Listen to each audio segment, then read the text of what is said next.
It's interesting, if I look at my friendships from my 20s, my 30s, my 40s, they often have different people in them. Mm-hmm. Yeah. And I think that you evolve and you change. Mm-hmm. And I don't think it's great to stay friends with somebody just because, I've been friends with them since I was 11 years old.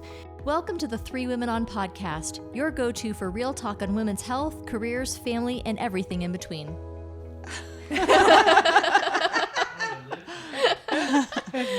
Okay, let's get started. Are we on?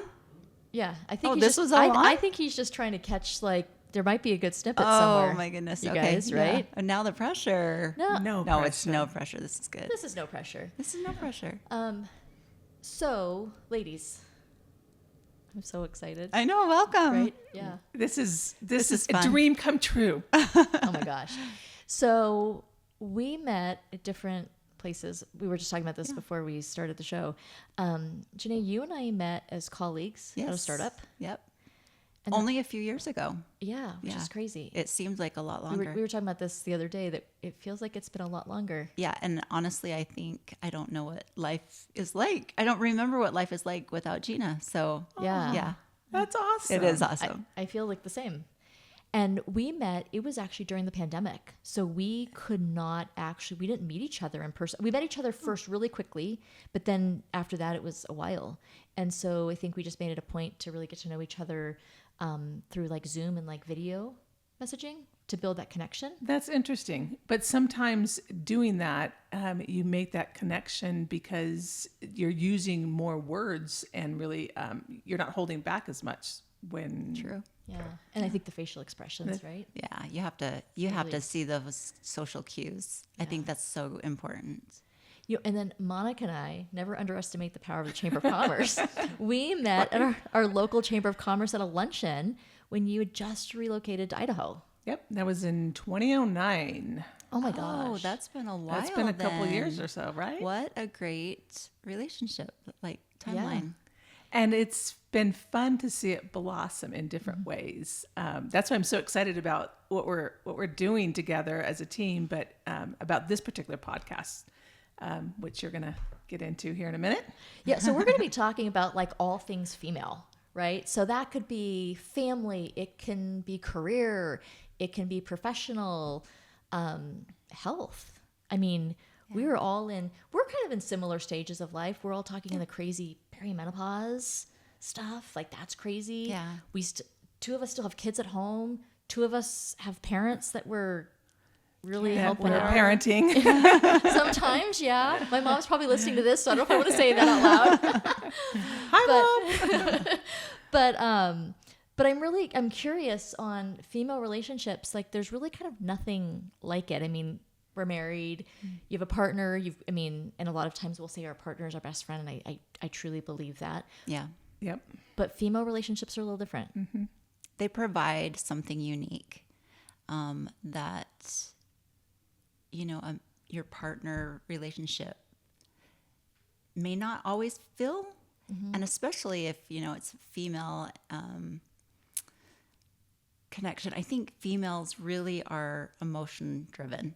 And if you're thinking about men, they're more logically driven. They're task driven. So female relationships, whether a partner or a close friend, are just so critical. You guys know me. There's a study for that. But yeah, there's a lot of literature in the health field, in the in the mental health field about the social connections in general, but definitely that connection. I think as you were sitting here talking, I was thinking, in my situation, my husband has been amazingly supportive in my career. Yep. Mm-hmm. And he will let me dictate what I feel is right for my path, my career.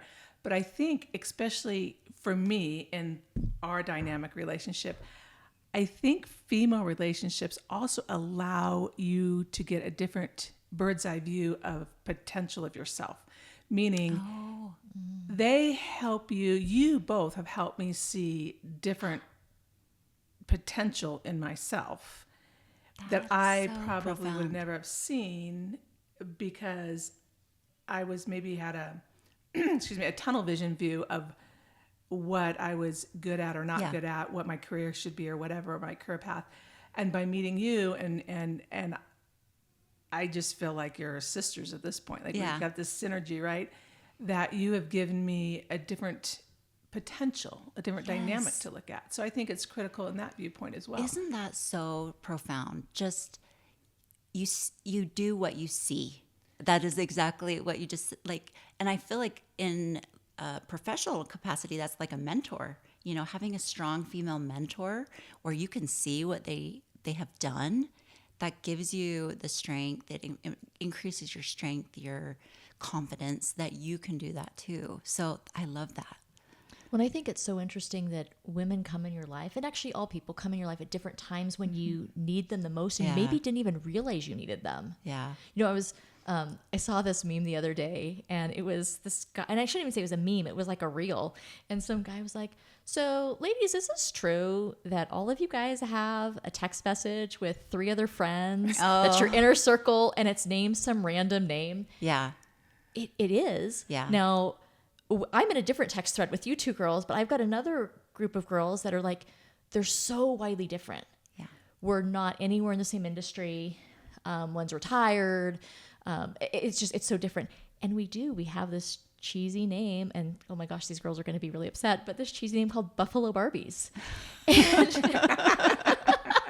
we go to like Wyoming, we seem to go to Wyoming a lot. But anyway, I love that. But it is a group that often when something is wrong, that's the first group I go to. Yeah.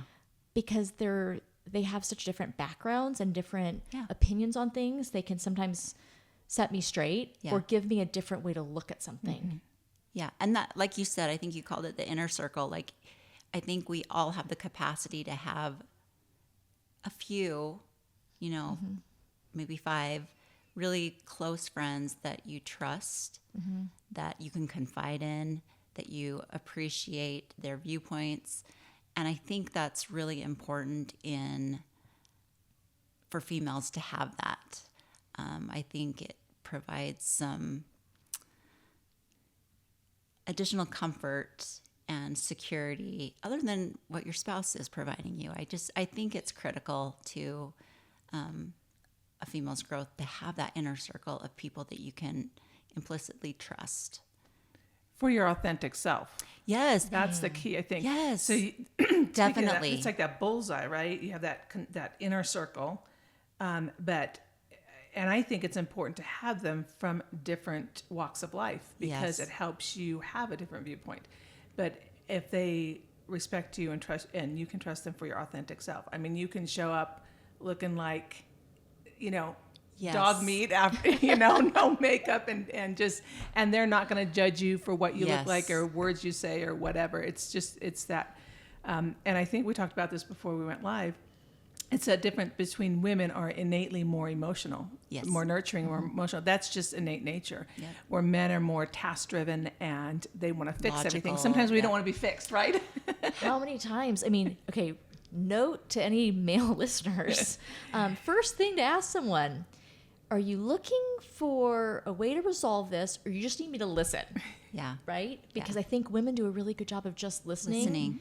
And picking up on the social cues that they don't want the response and what to do next. Right. That empathy is just critical. That's what you get from another female, is just that empathy. And I think because of that, they understand when they need to listen and when they need to talk, because that, you know, that connection is there.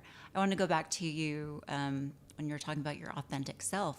Like, how burdensome or hard would that be if you can't, like, why would you have that inner circle if you can't be authentic? Like, that would be so hard.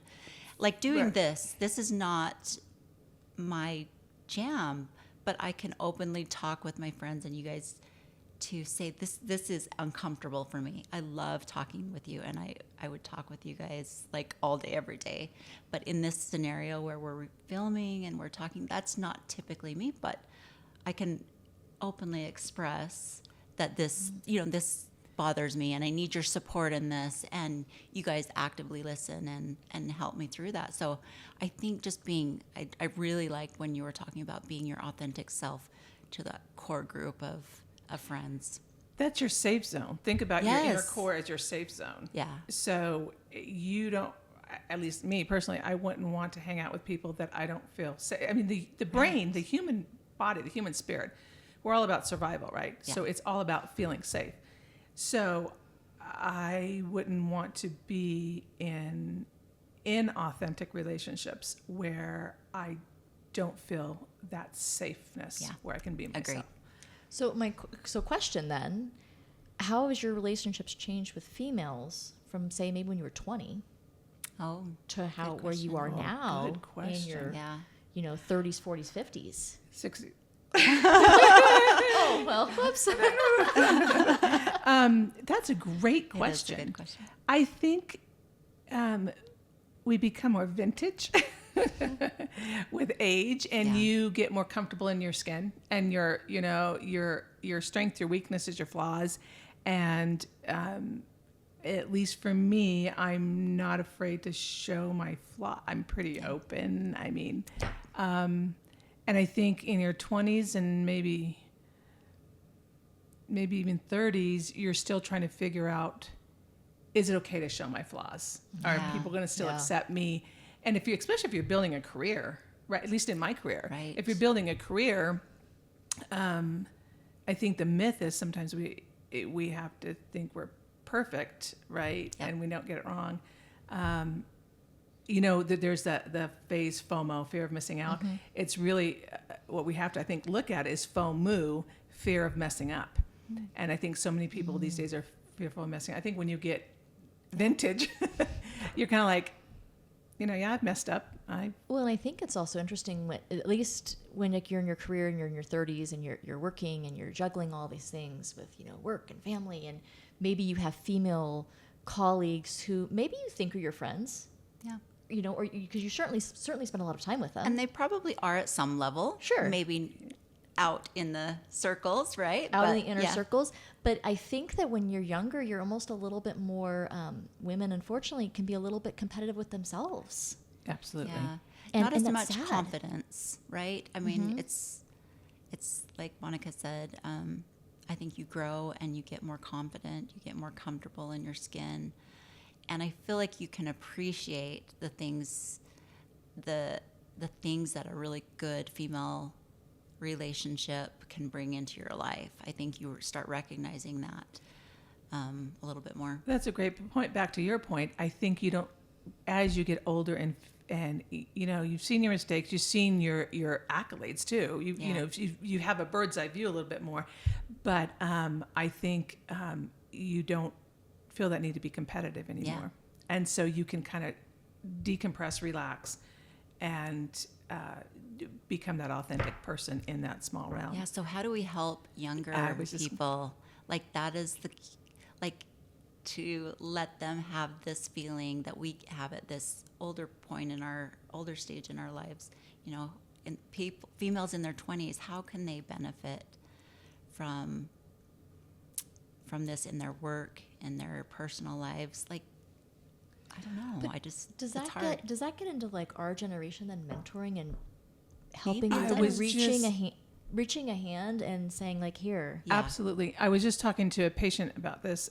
What I have noticed with some amazing I call them young women, they're in their mid to late 30s, very successful, have their own businesses, have, 3, 4, 5 kiddos at home, and they're the breadwinner.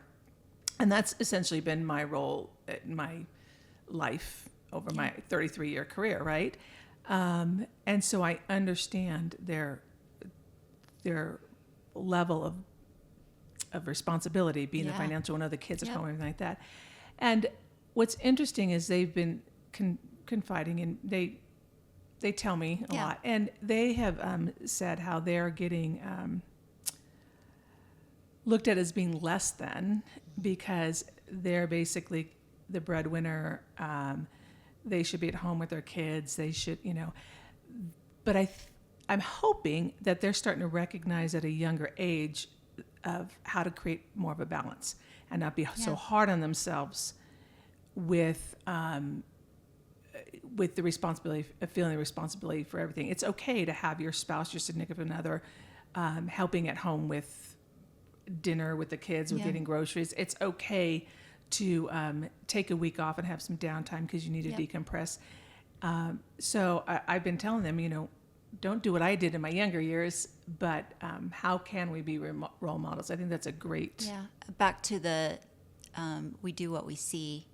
And so like if we're emulating, good behavior, like example in a professional setting, like are we giving accolades to other females when they deserve it? Like I mean, females in the workplace are not going to toot their own horn. They just don't. So we as colleagues, we should be hyping up successes of our female colleagues. I think that can go a long way for people that are younger than us and, just entering their career to see how we should have other female colleagues back in the workplace.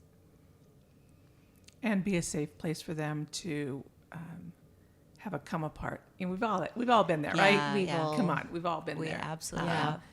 And it's okay not to be okay at times, and have that inner circle Yeah. to say, it's all right now. It's okay right now to not be okay. Yep. So, in closing, I think we've talked a lot about the younger. It sounds like we all have a call to action to maybe like put our Definitely. arm around a gal that's up and coming, regardless if it's a career or if we see a stay-at-home mom that Yeah. needs, Absolutely. that side hug of, hey, we got you. What can we do to help? I think people underestimate reaching out to a gal that's even struggling, and instead of saying, hey, what's going on? Like, I can tell something's wrong. No, don't say that. Hey, what can I do to help? Yeah. And more than half the time, because it's women, no, there's nothing you can do. But sometimes just like, they just need that, Yeah. that That recognition that Yes. they're seen and that, they're not alone, I think is huge. yeah. And I also think just the energy we put out is what we're going to get back as we're building our friendships, as we're helping and mentoring others. I mean, put out the energy that you want to attract and you want to build in the world. Positivity, helpfulness, support. I think that's really important too. Just put out that good energy into the world. Okay, so one last question. If you could give advice to your younger self on the topic of female friendships, because now we all have Yep. 40, 50, 60 years of experience, what would that advice be? I had really good friends when I was younger, and then in my 20s, I didn't take advantage of that. And life was a lot harder. And now in my 30s and 40s and 50s, I have just totally appreciate and recognize the benefits that good female friendships can bring into my life. And I would go back to my 20-year-old self and say, this is going to be important. This will help your life. This will make your life easier if you can recognize that good friends. I feel like I was just married, kids. I maybe just didn't think that I had enough time or didn't have enough energy. I don't know, but it's worth the effort. It's important to have time with those friends, and it will make your life easier. I think if I was telling my 20-year-old self, I think it would be that find those that are okay with your I say your authenticity, because we're all have flaws, Nice. right? They're okay with their authenticity. But it's okay to have female friendships that might push you out of your comfort zone.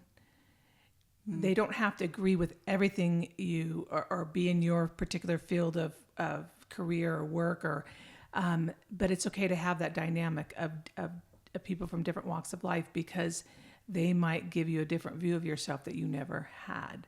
So don't try to pigeonhole yourself into what you think might be one good friend, when you never know what they have to offer in your life.